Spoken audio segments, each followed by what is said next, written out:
Many people ask, why did you write this book? Because it's not the typical academic book. And I said, well, I wrote, enough of that stuff. And really, this was a way to reflect on my own journey as a theologian. And many people ask me, I give a lot of public lectures, I do a lot of public speaking, and they say, well, how did you come to this vision, this Teilhardian vision of science and religion? And so I began to say, well, I thought to myself, well, it might be good to reflect on that myself and begin to articulate it. So I've been astounded how this book has circulated and sold. I get emails probably once a week, from someone around the world.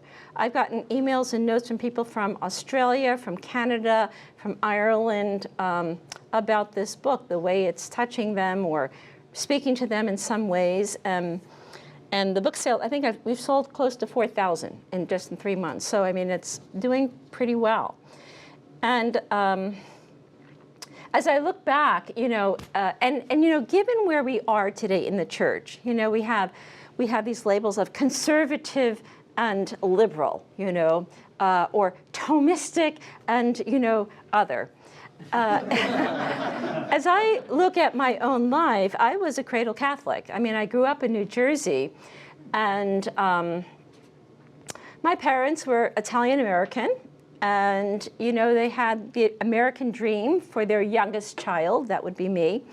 But it was every Sunday, 9 o'clock, in the car, off to Mass, right? And we were just at that cusp. I was just at that cusp between the Latin Mass and this thing called Vatican II. Hadn't a clue, nor did I really care that much, for what Vatican II was about. It seemed kind of, big, but it didn't really impel on my little world. But I was the type that would memorize some parts of the Mass. I would repeat them. I was really impressed by the Latin, I have to admit. Every time the priest said Deus ibi est, I thought he was talking about CBS. And I would think, wow, he's all about television. That's great. I was the youngest of 4 children, and so a lot of both my parents worked. And so I spent a lot of my time by myself. I love solitude. I was a very creative person, so I loved to dance. I loved to sing mostly. I played piano, so I would sing, play piano, and dream big dreams. How I planned to, save the world and do something very noble in the world. I was daring. I was a boundary pusher from an early age onwards. So if someone said no, I tried to find the way to say yes, right? If someone said, no, this is the way we do things, I would say, not necessarily. Here's another way to look at it. And so I always had that kind of streak in me that I will not accept these boundaries as, the final boundaries. It's very interesting. And that went across everything, whether I was playing Bach and my teacher would say, no, you must read the notes. And I said, well, I really don't like what he did here. I'm going to try this. And she was really not happy. And so living in a world of solitude, I wasn't overly social. I mean, friends were nice, but I didn't have a need for sociality. My parents worried I would become some kind of sociopath when I grew up. So they sent me to boarding school. And it was very interesting. It was a Byzantine Rite Ukrainian boarding school. And so we learned everything. And I learned all Church Slavonic.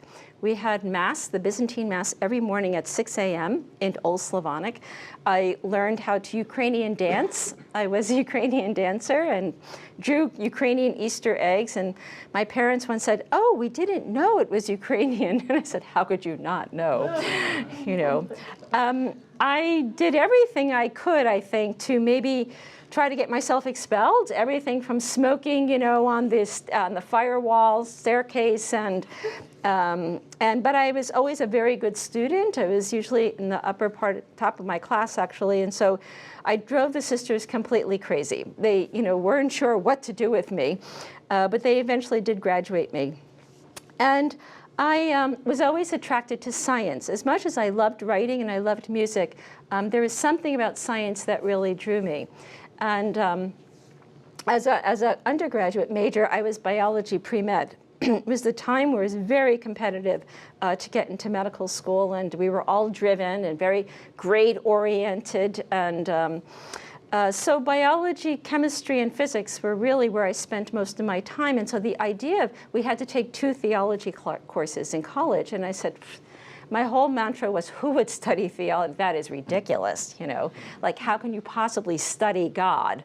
And so I dismissed it. And so I do really sympathize and empathize with undergraduates who are sitting there like, you know, why do I have to take this THL 1000 course? This is ridiculous.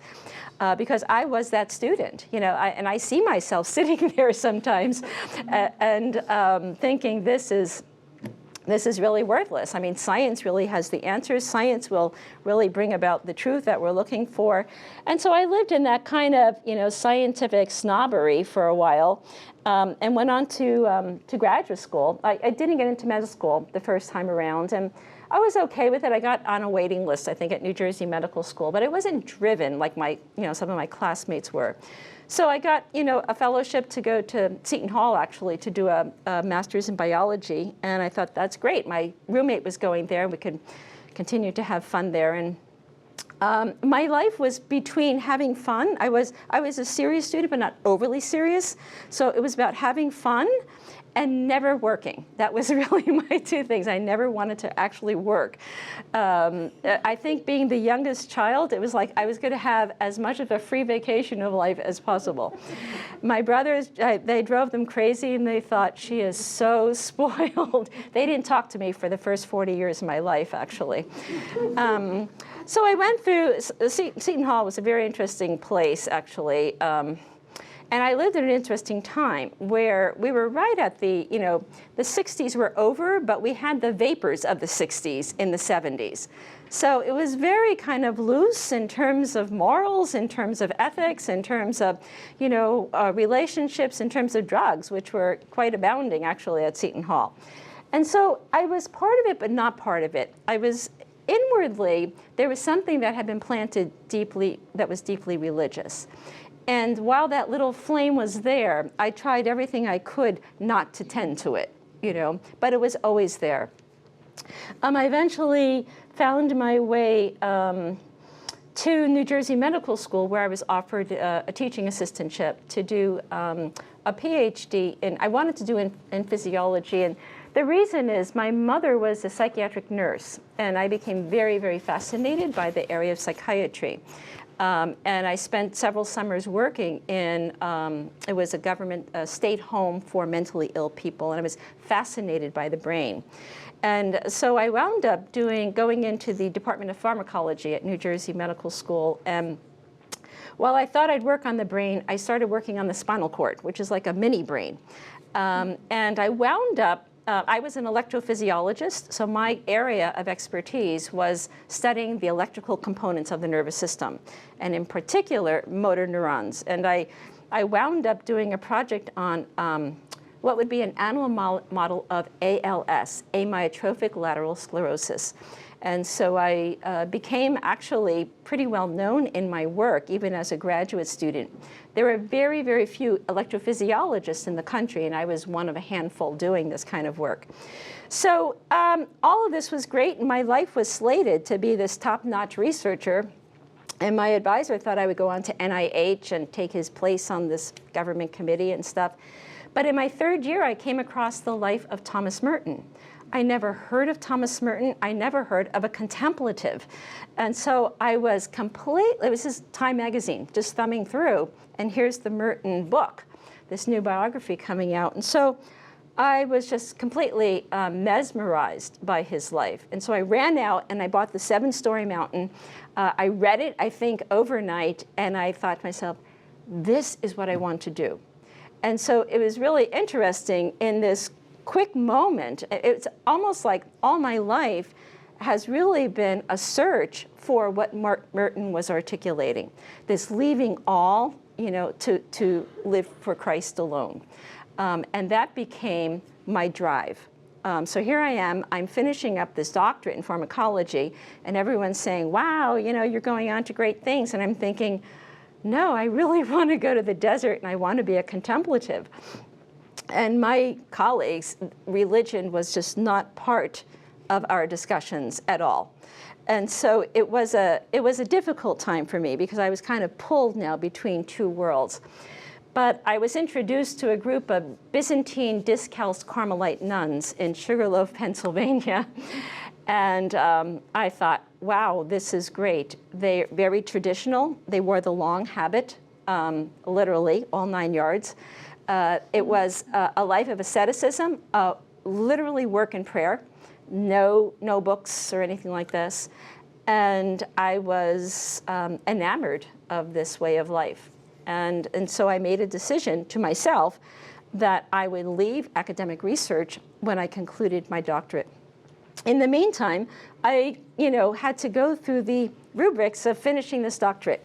And I did, and of course, I was slated.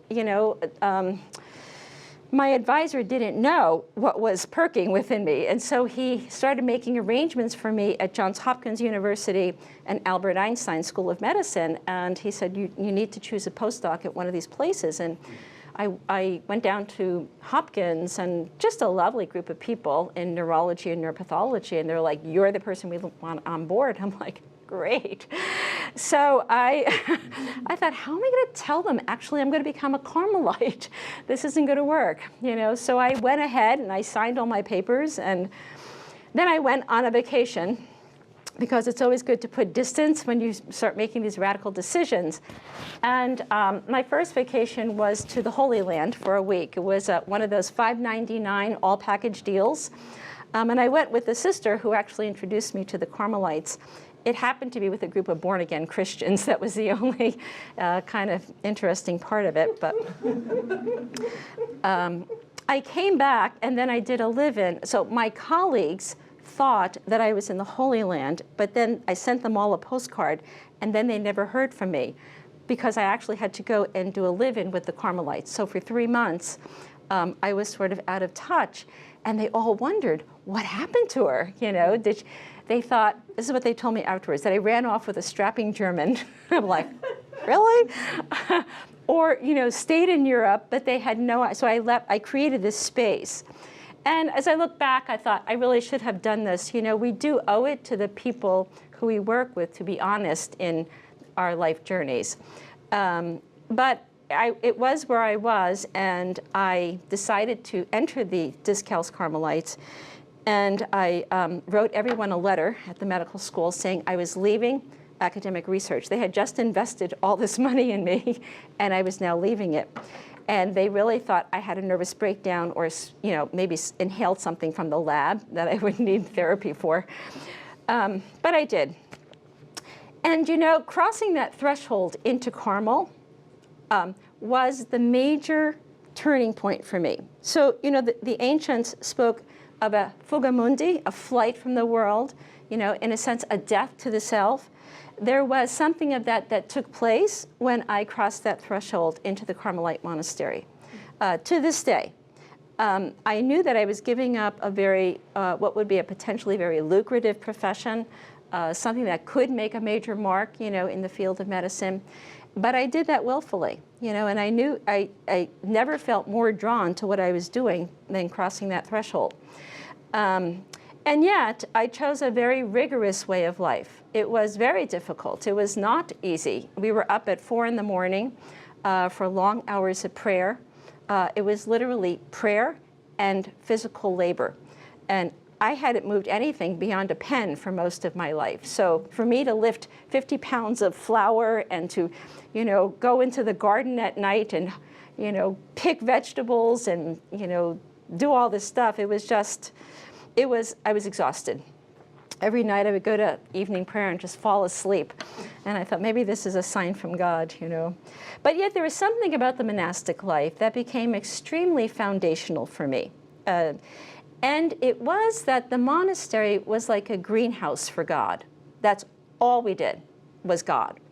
It's what we talked about. We had no reading. We had no outside reading books. It was Carmelite. So we had St. Teresa of Avila, St. John of the Cross, and Therese of Lisieux, and Elizabeth of the Trinity, the big ones there. But we had no other reading materials. We had no newspaper. We had the diocesan newspaper, but we had to ask permission to read it. And it was it was a real talk about being pulled out from the things we are sometimes rooted in, whether explicitly or implicitly, but I was rooted out from this. And I had no other choice but to pray, and prayer became a deep reliance on God. I mean, it became much more than just saying prayers. It was either I was in this with God or I was really out of my mind, And so there was a beauty to the monastic life, which I missed afterwards. It's very rhythmic. You rise at dawn. It moves through the cycles of the day with morning prayer, with work. And this rhythm of work and prayer makes for it's a kind of balance in life that it's very hard. There's no comparison, quite honestly, in the world. And there was something about that, even to the point, I don't know if I put this in the book, where I was very attracted by the Carmelite saints. And like them, I wanted this wholehearted commitment to God. So I had this little ceremony where I buried my degrees under the altar. Luckily, it was a movable altar because God does have something of a sense of humor. Like you might need those later on, so we'll just make this temporary. I was also very, when I say traditional, very conservative. I was, I used to describe myself to the right of Attila the Hun. I was Attila the Nun. So I do appreciate the struggle sometimes in coming to understand theology in this, what we call a more progressive way. I was God, Father, was, the one who was creator and over me, and Jesus was Savior, and my path was a path of salvation. And so I had that, that was what was important to me. When I started, or we were told in the monastery that nuns were living on their own. And I thought that had to be the greatest scandal I've ever heard. And I thought the church is going to end, I'm sure of it. Then I heard that nuns were wearing lay clothes. And I thought, that's it. They're wearing lay clothes and living on their own. It's over. And that only the remnant, the faithful, will save it. And I was going to be part of the remnant. So, I guess as I reflect on my journey, God has all the time in the world to be with us, right? All the patience as we work out our salvation, so to speak, on this rather mysterious journey on our paths of life. After 4 years, I did not feel that Carmel would be an adequate way of life for the rest of my life. I had made first vows. The thought of solemn vows was frightening, that I would be completely cut off from the world. And truthfully, the thing that really bothered me was how to make sense of the incarnation. If God so loved the world and God sent God's only Son, why were we separating ourselves from the world? And so there was a tension there for me. I could not quite resolve it. And so I asked to take a leave, and I was sent to live with Franciscans. And I thought, Franciscans, well, I'm a Carmelite, so, they're okay, I'm sure. But, and so they were German Franciscans who happened to have a convent about 20 minutes from Rutgers University. So I actually went back to Rutgers to do a postdoc in neurotoxicology, but this time in full habit. And so my colleagues were, by the way, I did wear a habit for quite a long time, up till about, that's part of the story, about 2000. So I went back, and my colleagues were like, okay, she's pretty close to the one who left us, but the clothes will have to adjust, I couldn't go drinking beer with them too easily anymore. So that was, but they were very respectful, and it was interesting because we did have some very interesting conversations, even in the lab, about, and God and science and how these things might work together. I finished a postdoc about a year and a half. I had to redo the novitiate, by the way, boot camp, nun boot camp. Those of you know novitiate. So I've done everything twice, 2 doctorates, 2 boot camps. I'm just a repeat, I guess. But while I was a novice, my novice director, I probably drove her to insanity. She was having a breakdown, and she asked to go to a program. And so we were left without a director. And the superior called me in and she said, well, you know, you seem to like schools, so we'd like to send you to study theology. And I thought, theology? Why would I do that? You know, I'm trained in science. She said, well, how about spirituality? I said, no, spirituality, that's just too loosey-goosey for me. So I said, let's stick with theology. So, and then I had to go to a Catholic school, right? Because we were near Drew University and Princeton Theological Seminary, which I applied to, and I got in, and they said, no, it must be Catholic. So I wound up going to Fordham. You know, it seemed good, Jesuits, I don't know. I had no idea. I had to tell you, when I started theology, I did not start with the idea like, I'm going to be a theologian. I started with like, well, okay, I'm a novice, and I know I'm driving them crazy, so this is, you know, this is kind of interesting for now. I didn't take it all that seriously, I have to be honest. I didn't know what really to expect in theology. I was trained in a medical school where, you know, our exams were like, you know, you studied this amount of material for about 20-page multiple choice exams. So the thought of reading a few books and writing a paper didn't seem like much to me. I was a snob, I have to admit it, you know. So I started in, I chose historical theology because I like history. And really realized early on how much I loved the early church period. So I loved the patristics and the medieval period. And it became this kind of awakening, just studying the Greek fathers and the medievalists. And I just felt my whole vision and my whole being sort of begin to open up on several fronts. One, I began to realize that theology itself is a type of science, right? As you know, the early church, and certainly the medievalists would say, right, all knowledge leads to theology. And I was intrigued by that. I was attracted to that idea. Second, I realized theology actually has a method of thinking. You know, it's not just willy-nilly open the scriptures, that there's a way of thinking through the questions of God. And so I felt like a fish who had found water, you know, when I started studying theology. And I finished my master's in 1.5 years. It was, I have to tell you, at the same time, I was still a novice and moving into first profession. So I had to go through all the internovitiate activities. I had to work in a nursing home on the weekends, and we worked in the nursing home in the summer. So I didn't have the luxury of just going to school. I had to do everything else.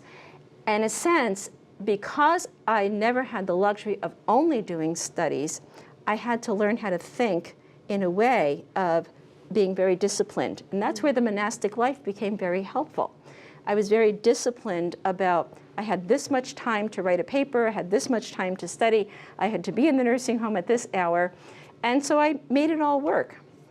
And the sisters actually gave me an office on the main hallway of the convent, and I became the local psychiatrist and psychologist for every ill, every gripe in the community. Everyone stopped by my office with, you know, sister said so-and-so did this or did that. And, you know, to the point where one time the cat got in a fight, and I was, you know, it was announced over the loudspeaker, will Sister Ilia please come to the basement? Miffy's been in a fight. You know? So they thought I could do everything. She has a degree in science. She could fix Miffy's ear. You know? I guess at Fordham, the most, I have to tell you, as a person in habit, and this is why, again, I appreciate the struggles where we are today in the church. As someone who still wore a habit, a lot of people didn't really want to hang out with me, quite honestly. The Ursulines said to me, oh, you know, you seem like a nice, intelligent young lady. Why are you wearing that? And I was like, what's your problem? You know, why are you wearing that? So I couldn't understand them, and they couldn't quite understand me. But I had to live with the Ursulines during my course of studies. And I began to speak with them. They became my dinner partners and my lunch partners. And therefore, it was just by opening up in friendship to them that I began to learn about Vatican II. and they would recount their stories of the old days when they were, Ursulines were semi-cloistered. So they lived a cloistered life and could only go outside to teach in the schools and had to return. And it was really fascinating to hear their struggles and what they lived through and why they chose, you might say, to adhere to Vatican II and what the church was asking of them. Many of them were missionaries, and for the longest time, I wanted to be a missionary as well to China. And then I met Sister Lucy, who was sent as a missionary to Alaska. She really wanted to go to China. She wound up in Alaska for 40 years. This little thing. And I guess the Ursulines were my first real awakening to the fact that the gospel life, that following Christ, is not about clothes. It's about a deepening of a relationship with Christ where it becomes embodied in one's life. And then, while I was at Fordham, one of the Ursulines who was in campus ministry befriended me, Sister Jean Hamilton. And Jean was kind of, the kind of sweatshirt type of sister, and I'd be like, oh my God, why is she wearing those sweatshirt things, But she was a kind-hearted person, very good. And one time, this was, I think, at the end of my master's degree, we were given a take-home exam. It was my last exam. And we were supposed to take it home, complete it, and return it the next day.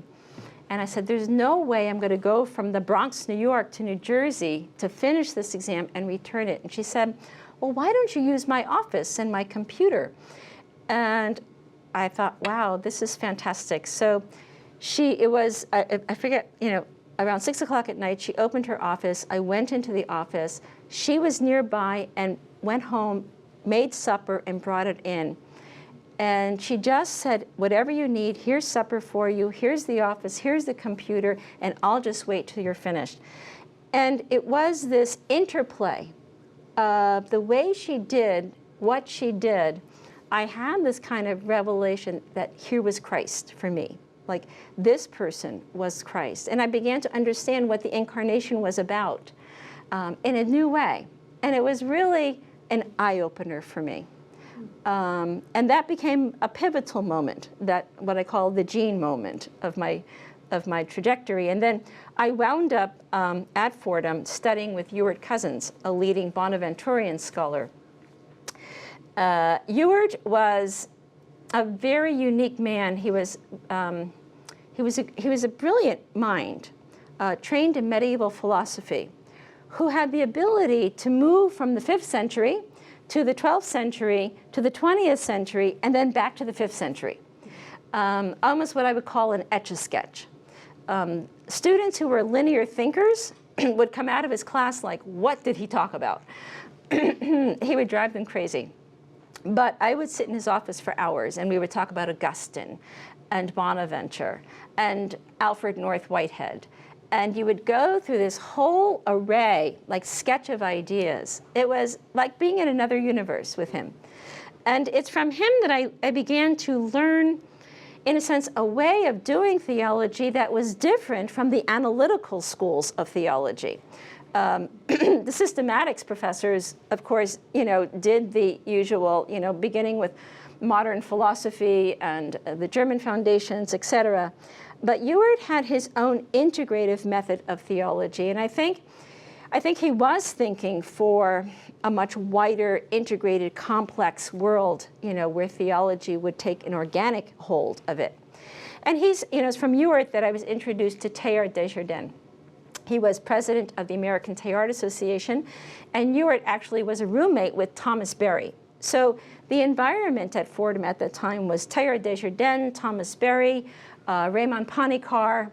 These are people who had been on campus.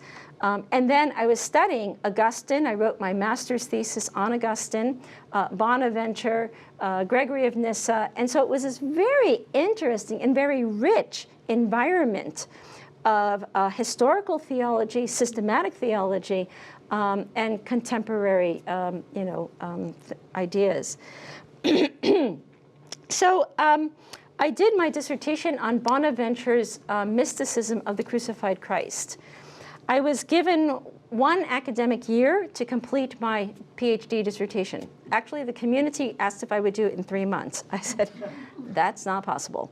And that's because I was the vocation director for the community. So while I'm trying to, go through my Latin translations and get through all these texts, I have these young women calling me wanting to become a nun. And I'm like, oh my God, can you hold that one while I finish this translation? It was crazy. But I went to St. Bonaventure University that had the Franciscan Institute, which was a very vibrant place for Franciscan studies at that point. And I lived with the Allegheny Franciscans there, another group that I learned a lot from. And all I did for 1 whole academic year, that's 2 semesters, I worked on my dissertation from sunup to sundown, 7 days a week. And they would pull me out. They had a sign on it called The Cave. So I went into the cave. It was lined with books. I worked, wrote so many pages a day, and then I left the cave for dinner and then went back. I finished in one academic year, and I never showed the committee 1 chapter. I took a gamble. Elizabeth Johnson was on my committee. Joseph Lienhart was on my committee. So I took a gamble, and I said, well, it's got to be this, or I don't know, So I sent it to them, 464 pages, and it came back with very, very few corrections, minor corrections that I could do in less than a week. And so I had finished the dissertation, and the superior called me in and said, well, now you have to get a job. And I said, a job? How about that? Really? I thought being a sister was my job. And she's like, no, now you have to get a real job. So she said, you can work in the nursing home, or you can get a job teaching. And I thought, the nursing home, definitely, that will be deadly. I said, well, I'll go for the teaching. And again, and here, all I can say all along is that God has been at the heart of this journey of being a theologian. I was online at graduation at Fordham, and another Franciscan sister said to me, oh, I'm going down to Washington Theological Union, where I know a position's waiting for me. And I said, well, oh, that's wonderful. Good for you. In the meantime, I got an adjunct position at Trinity College in Hartford. And while I was going there, I got a call from someone at WTU saying there was an opening there, and he wanted me to apply to it. So I applied, thinking, well, I'm sure the sister will get the job, and went for the interview. And right after the interview, they closed the door, they spoke, they called me in, they said, we'd like to offer you the job. And I thought, oh my God, again, so what's interesting, and even listening to the grad students, you trust the vocation of what you're called to, and that God is in it, and that you will, in a sense, find your way to where you're supposed to be, so to speak. It didn't matter to me if I was at WTU or not. It was a graduate school of theology and ministry, and it was a perfect first job for me because they had a degree in Franciscan studies. So I became the director of Franciscan studies. I got to teach on Bonaventure, on Francis of Assisi, on all the medieval women mystics. Plus, I could do my science and religion. We started a certificate program there in science and religion, and in fact, a number of the Augustinian friars got their master's degree there. So that's how I came to know the Augustinians. And I thought at the beginning that this would be the rest of my life. I'd be at WTU. You just never know. While I was there, I was still in habit when I started that job. And I was looking for a community to live with, and there were no communities of religious women. Everyone was living in their own apartment. So I had to call my superior and say, well, there's really no community I can live with, but there is an apartment building that has 26 sisters in it. So she's like, well, this is not the way we do things, but I'll give you the permission to do this.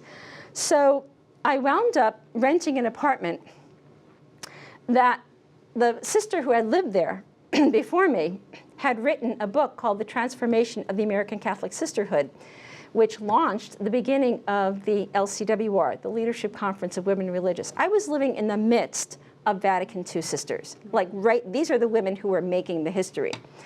And I didn't even know it, you know. But they would look at me, we would have these little get-togethers, and they'd be like, Ilia, we need to talk to you.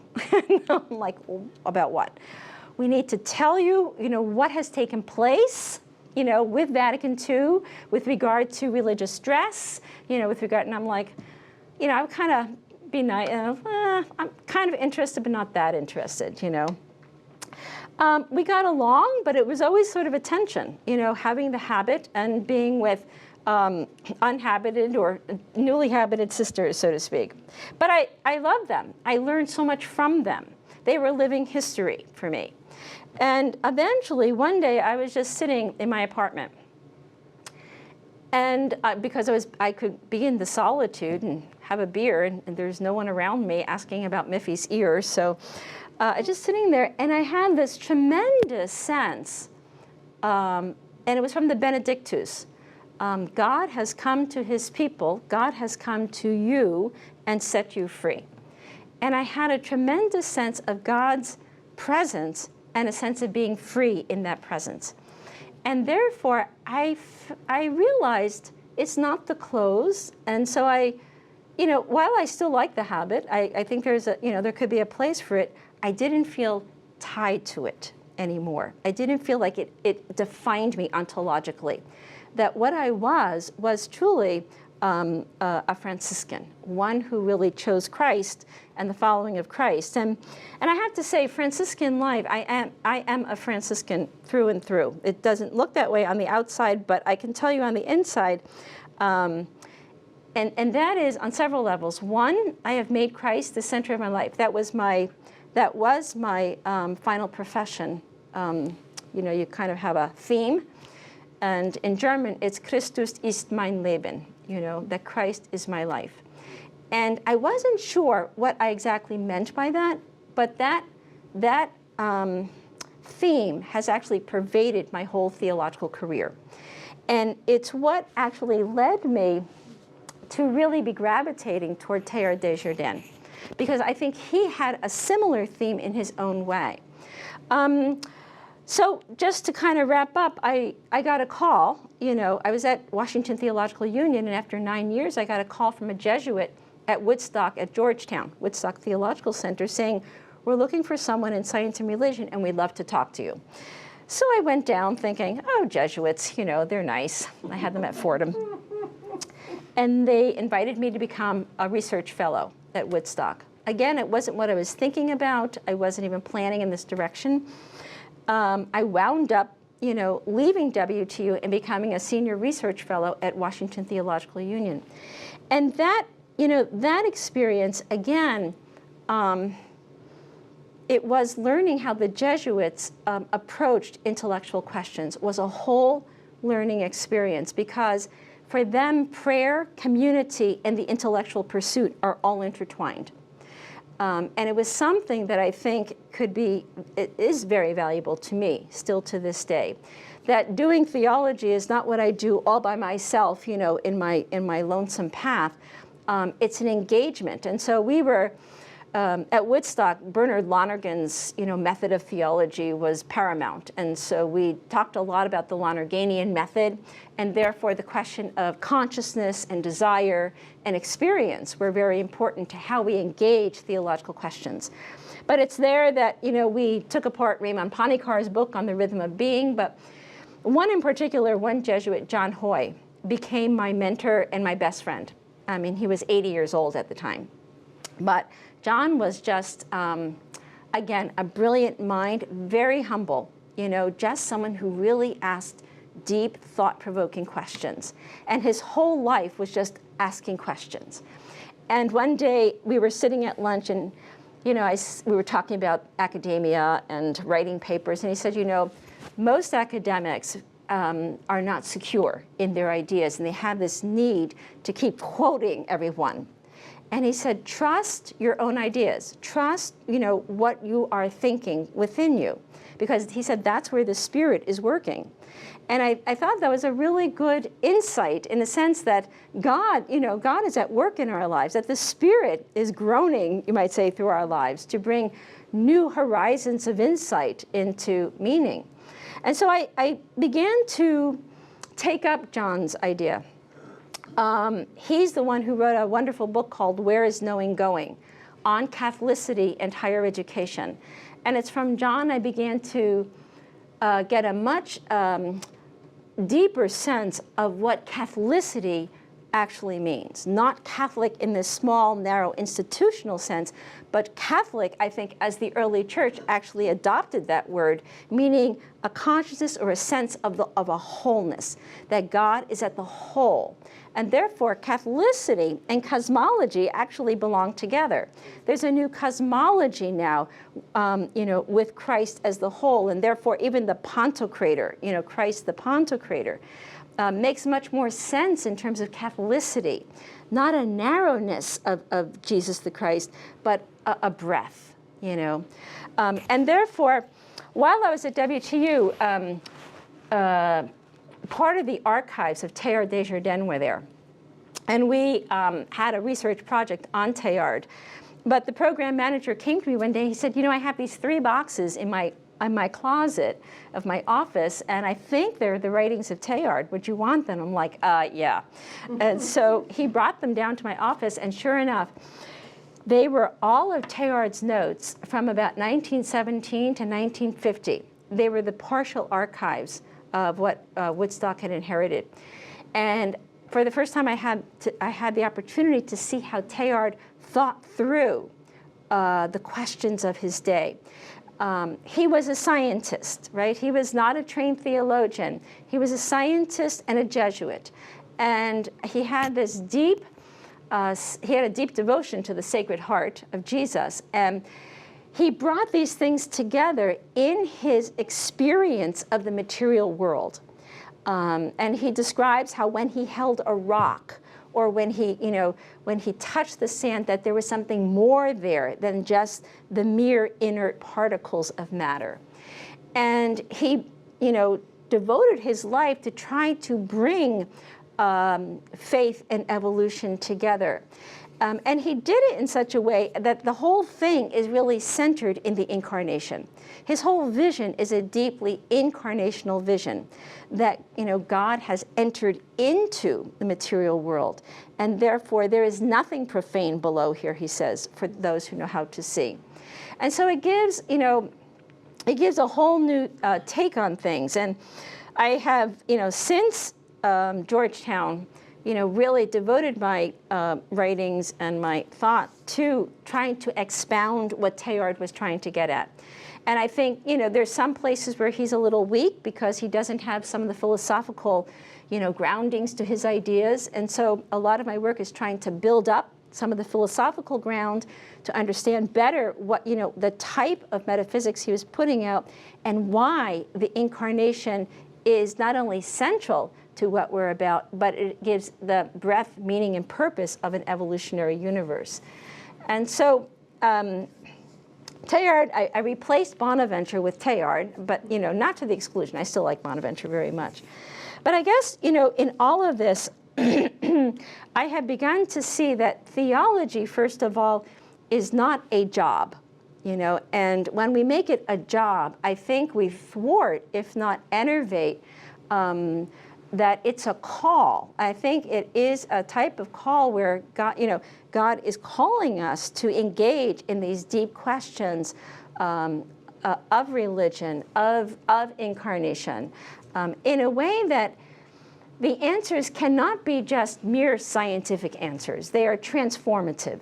And the way we address the theological questions then makes a difference, not only to how we write and what we think and what we do, it's transformative to the world. And one of the things that Teilhard spoke about is that the knowing process, we know so as to deepen our lives in love. And in this way, I think Teilhard was very consonant with the Cistercian tradition of love, coming from Bernard of Clairvaux through Bonaventure and into Teilhard.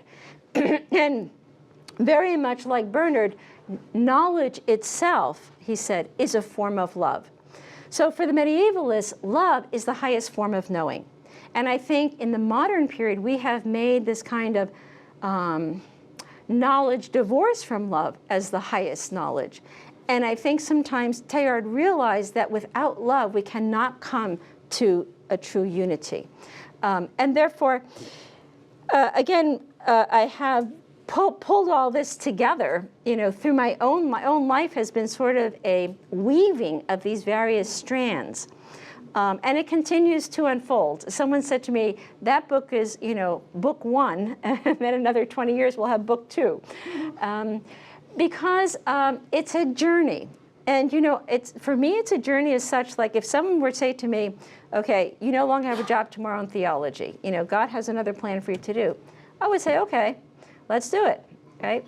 Because for me, it's not about having this job. It's about doing, in a sense, what God is asking me to do, right? It's about a call. And I think every person has gifts, has a vocation, has a participation in this world. And I think when we come to our truest self, and I think a lot of my journey is coming to authentic personhood, being at home with who I am, being at home in a sense what God is asking of me, then we participate in it. It doesn't become like a chore or a burden or like, oh my God, why did I do this, And I think theology is, as I often say today, one of the most important areas for our 21st century world, to me, is theology, and in a broader sense, religion. I think it's the missing piece. We've mapped the heavens. We can't quite cure all the viruses yet, obviously, but science has achieved a lot. And the one area we haven't given sufficient attention to is taking theology as a core discipline to build and transform lives in the 21st century. So that is my hope as we continue. And the title, Birth of a Dancing Star, comes out of Nietzsche's, out of chaos, a star is born.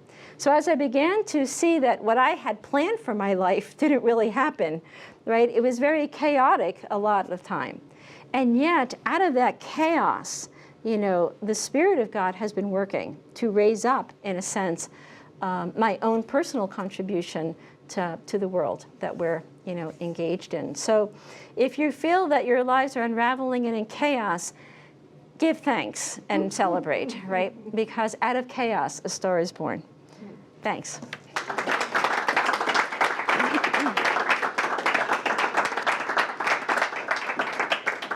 We have some time for questions or some discussion. I'd be happy to engage, whatever. Yes? So I have two questions. I'm not sure if they're related or not. Yep. The one is, what of what you learned and trained as a scientist you carry into theology? Yeah. And then the other, you made a comment, and I might have just heard it wrong, about God moving you in theology. And I just wondered about God moving you in science. Yes, that's an interesting question. What did I learn from science? I learned how to think in a logical way in science. I think, and several things. One, as a researcher, perseverance and patience, right? Anyone who's been in laboratory research knows that discoveries are not made, within a year's time. It takes that constant persevering. And I think that discipline of research was extremely valuable to me. I do think, when I first started in theology, I thought like a scientist. I wrote my papers like a scientist, and they were like, you need a little bit discursive language here. I had to make a brain shift, quite honestly. I think science thinks more on the left side of the brain, you might say, and theology thinks more on the right side. And maybe over time I've integrated these, but certainly, absolutely, God is working. And in fact, God worked through my life as a scientist. I don't think like God just showed up when I went to Fordham, So I do think that God is working through. And it's not a question, for me, it's not a question whether you're a scientist or a theologian. It's the question of what is the work that where your own gifts and your own call are most fully realized. That's really what matters. every once in a while, especially when life in theology, has a little downturn, I think, I would love to go back and work on ALS. We still haven't found a cure for it. I think I was onto something really big. In fact, my advisor got a $7 million grant at that point. This was 1984. That was huge. And sometimes I think I'd love to go back and try to finish that work. It's not my call at this point. If it came to be, I'd say great. Thank you. Yeah. Any other questions or comments or residences? Barbara. By the way, she does address all of that in this book, so you might want to. But also in here, you address your movement inspired by Teilhard in a kind of trust in the future technologies. Yes. So where would you see now the intersection of theology and the kinds of technologies that most people don't even have any awareness of? Yeah. Kind of like some of the things that Martine is doing. You Right. mentioned her work. So thanks for that question, because it kind of relates to the first one, but also the subtitle here, My Journey from Cradle Catholic to Cyborg Christian. My niece emailed me when the book came out and she said, so you're no longer Catholic? And I said, no, I'm really Catholic. I'm a cyborg.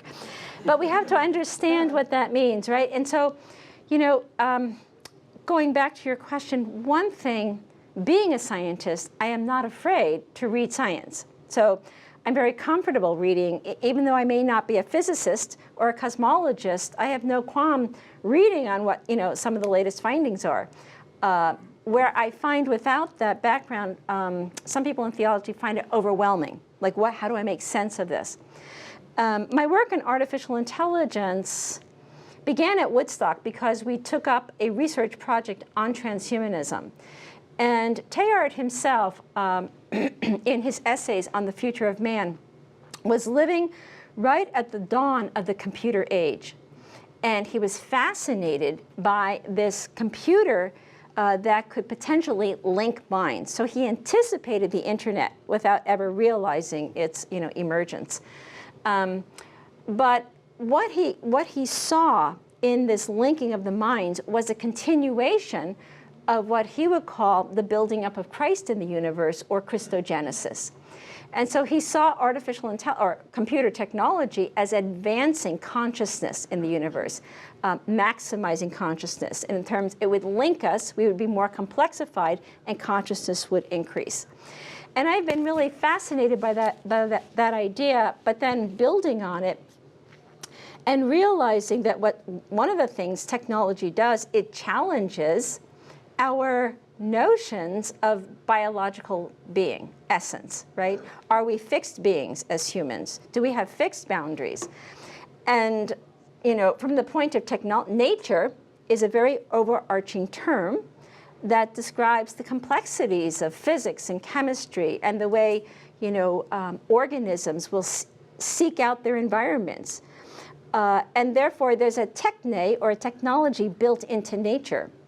And when conditions in the environment become constricted or confined, nature will find a way to transcend those conditions. And I began to realize that the term cyborg, or cybernetic organism, is referring to the plasticity of nature's boundaries, right? We can be hybridized, right? We can put pacemakers and hearing aids and knee implants, that can enhance our biological function. So it's a symbol, the cyborg becomes a symbol of the plasticity of personhood. Not in a sense unlike what the core Christian message is, right? That, Jesus doesn't die, Jesus is raised to new life. And what we anticipate is a new spiritual body, right? So there's something of cyborg at the heart of the incarnation itself. Now, that destabilizes many people. They're like, what? Oh my God, she's crazy. She's talking about Jesus as a cyborg. But, all we're saying is that God became human, the boundaries are transcended, so that we can become like God. We become more than what we are, in a sense, in that new union with God. And so artificial intelligence, I think, and here's my work today, is realizing that because if I may say this, I think there's a failure of religion to really transcend us. There's a failure to motivate us beyond what we are, to impel us to become something more together. That artificial intelligence has actually kind of moved in and taken over the reins of religion, so to speak. And one of the maxims is technology will fulfill what religion promises. If you look at AI, it's building a lot on the premises of salvation and immortality. We can save ourselves, and we can download our brains, and we can live forever. And it's, of course, it doesn't have a fruitful end. So Martine Rothblatt is the founder of Sirius Satellite Radio and Geostar. And she became a friend while I was at Georgetown, and she is transvestite. She went from, what's the word? Transgender, thank you. From male to female, and it was very novel in 1994. She's brilliant in terms of what she envisions the way technology will lead us into a new era of conscious human existence. Human being modified by not Homo sapien existence, by we will become something post-human. And here's where, in theology, you begin to see eyes sort of glaze, and you see like the walls going, oh my God, I'm never becoming a post-human because Jesus came to save me. And I'm like, well, yeah, but we don't know how God works, you see. That's the whole thing. You need to leave room for the Holy Spirit to breathe new life in new ways. And so, yeah, you'll get the cyborg Christian at the end. And I use that term deliberately. It didn't do it to make people go, oh, she's not Catholic anymore. Because it's truly Catholic. In other words, we are called to a true Catholicity of wholeness. And again, as we stifle ourselves in our individualism, our competition, our one against the other, we can't really become that which we're called to be. And that is, from the more traditional perspective, the body of Christ, a body, an interconnected body of unity, of justice, of compassion, which is what Teilhard envisioned a new level of consciousness brought about by computer technology could lead us to. So it's all spelled here. You really should get the book. It's really good. I'm only kidding. Good question. Yes, please. So I'm really excited about your ideas here. You're talking about secularism and the Yes. expansive notion of Catholicity, especially working in Catholic higher education, where we're moving away from theology, not because we're moving into some expansive consciousness, but because we're moving more and more into a technocratic, utilitarian, materialistic, operational way of thinking, and training our students to be that way. So well, I'm curious to hear you reflect on what is the role, how do you see theology or religious studies or some expansive notion fitting into that? Right. But more generally, how explicit does Christian theological language or traditional concepts need to be present to realize the kind of vision that you're Good question. Yeah, when I was at Georgetown, I tried to initiate a type of a revised Catholic study program where theology, and I'm going to answer question 1 and then question 2, would be integrated across the disciplines. In other words, if I can say it this way, I think part of our problem today is actually the structure of the university. We educate in terms of hyper-specialization. So we drill down, right? So, you're not just a theology major, you're in biblical studies, and not just in biblical studies, you're in the, Paul's epistle, and, down, down, down. When in fact, our world is complexifying. It's not down, it's across. And so I think part of the problem is we put people out into the world and people don't know how to think across complex lines of information. And therefore, how could we, in a sense, I know Villanova is revising its strategic plan here, core curriculum, how could we enfold or somehow weave theology, religious studies into, so that when we're doing science, for example, when we're looking at, the mitochondria, can we ask other questions besides, what are the structures of this organelle? Could we ask the question of why does it exist at all?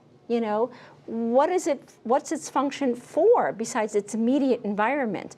Are there theological questions here? Is there a beauty to this? Is there a power and a wisdom that is, not addressed by science?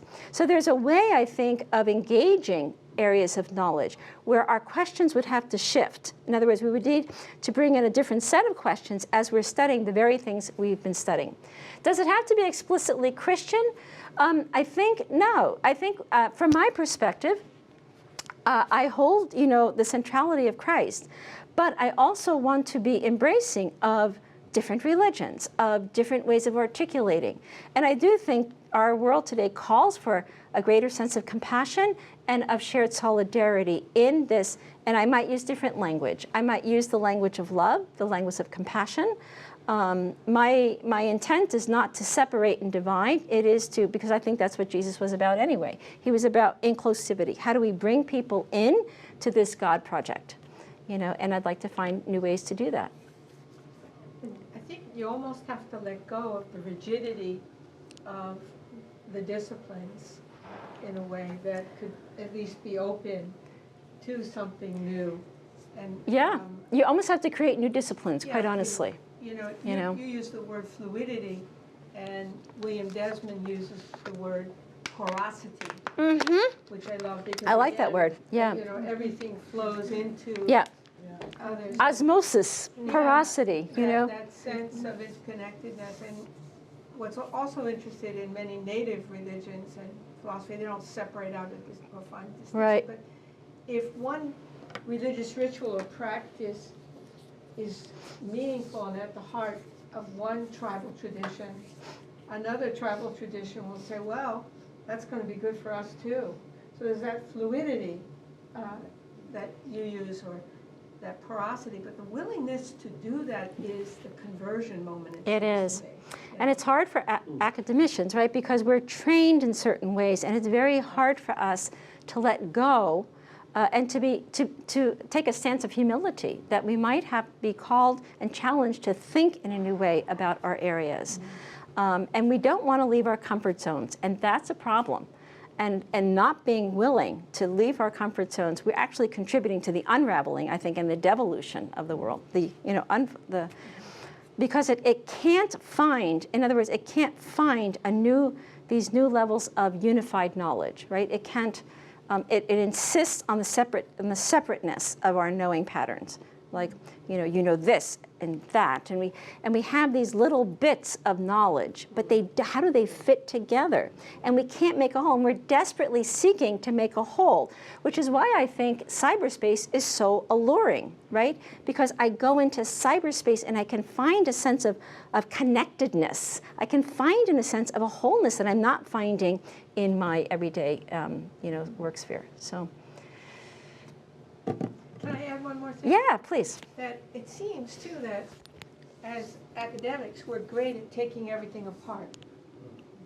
But we never give any clue to how to put things back or recreate.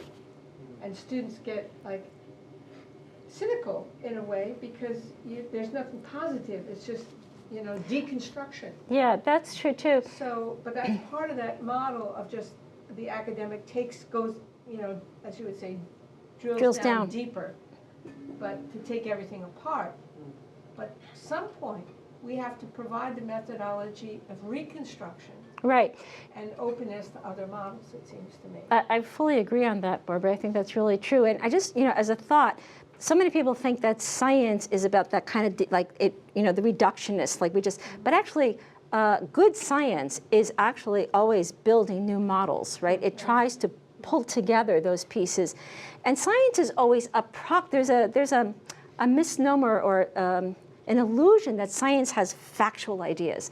It never really arrives at the truth. It's always approximating the best description of reality, right? There was a professor at Bryn Mawr College who used to say, science gets things less wrong. It gets things less wrong. Yes, but in comparison, sometimes in theology or religion, we hold on to these things as if this is it, when in fact, we should be like the scientists. always trying to understand in a deeper way to bring these things together in a new way, right? So these these are the two pillars. Science and religion are the two pillars that, in a sense, on which this world is, moving. And unless we begin to bring them together into a dialogue, a shared, a common ground of conversation, finding shared meanings, even in methodologies, I don't see a great future ahead unless we reframe things. Yeah. Well, I'd like to thank you all for coming, and especially to thank Dr. Delio for such an engaging afternoon. Again, read this. It's very fast. You might find yourself in it. Thank you. Thanks.